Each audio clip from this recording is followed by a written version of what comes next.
ఉదయం 11 గంటలకు సీఎం రేవంత్ రెడ్డి అధ్యక్షతన రాష్ట్ర మంత్రివర్గ సమావేశం కానుంది. విద్యుత్ రంగానికి సంబంధించి కీలకమైన నిర్ణయాలు తీసుకున్నారు. రామగుండంలో ఏర్పాటు చేయనున్న థర్మల్ పవర్ స్టేషన్పై ప్రభుత్వం ఎలాంటి నిర్ణయం తీసుకుంటుందన్నది ఆసక్తిగా మారింది. ఇక మరోవైపు పంచాయతీ ఎన్నికల నిర్వహణపై కూడా సమావేశంలో చర్చ జరగనుంది.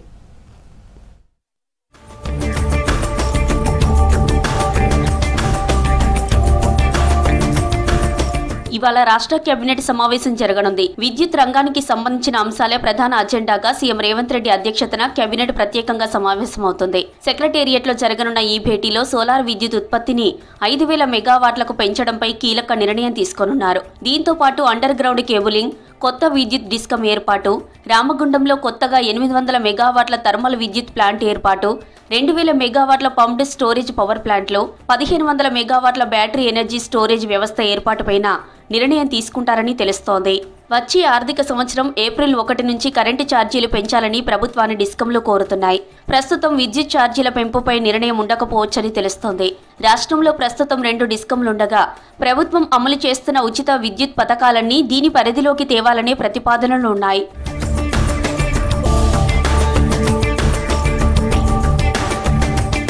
రాష్ట్ర విభజన చట్టం ప్రకారం రామగుండంలో ఎన్టీపీసీ సొంత పెట్టుబడితో తెలంగాణ కోసం ప్రత్యేకంగా నిర్మిస్తున్న 2,400 మెగావాట్ల కొత్త థర్మల్ ప్లాంట్ నుంచి కేవలం 800 మెగావాట్లు కొనడానికి తెలంగాణ డిస్కంలకు గతంలో ప్రభుత్వం అనుమతించింది. మరో 1,600 మెగావాట్లు ఎన్టీపీసీ ఇచ్చే అవకాశం ఉన్నప్పటికీ రాష్ట్ర సర్కార్ సొంతంగా రామగుండంలో 800 మెగావాట్ల సామర్థ్యంతో కొత్త థర్మల్ పవర్ ప్లాంట్ ఏర్పాటుకు మొగ్గు చూపుతుంది. ఇందుకోసం 10,600 కోట్ల పెట్టుబడి పెట్టాల్సి ఉంటుంది. ప్రస్తుతం రాష్ట్రం ఉన్న ఆర్థిక పరిస్థితుల్లో ఇది అదనపు భారమనే అభిప్రాయం వ్యక్తమవుతుంది.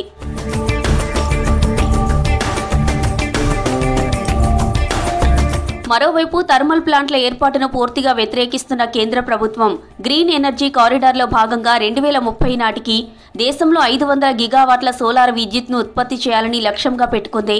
ఇందులో రాష్ట్రానికి 10 గిగావాట్ల ఉత్పత్తి లక్ష్యాన్ని కేంద్రం నిర్దేశించింది.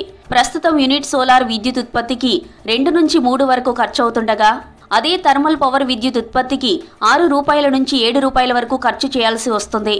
యాదాద్రి ప్లాంట్లో ఒక్కోటి 800 కెపాసిటీ ఉన్న 3 థర్మల్ ప్లాంట్లో ఇంకా ఉత్పత్తి దశకు చేరకపోవడం, సబ్ క్రిటికల్ టెక్నాలజీతో నిర్మించిన భద్రాద్రి పవర్ ప్లాంట్లో సోలార్ ఎనర్జీపై స్పెషల్ ఫోకస్ పెట్టింది.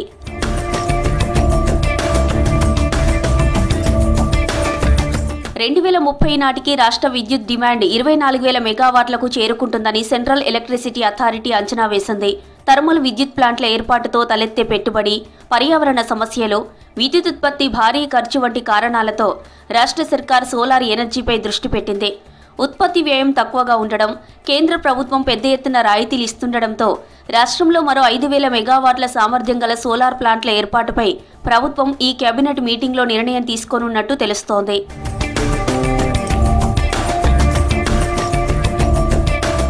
రాష్ట్రంలో ప్రస్తుతం 7,900 మెగావాట్ల సోలార్ పవర్ జనరేషన్ సామర్థ్యం ఉండగా 2030 నాటికి 19,000 మెగావాట్లకు చేరుకునేలా ఆఫీసర్లు ఇప్పటికే ప్రపోజల్స్ రెడీ చేశారు.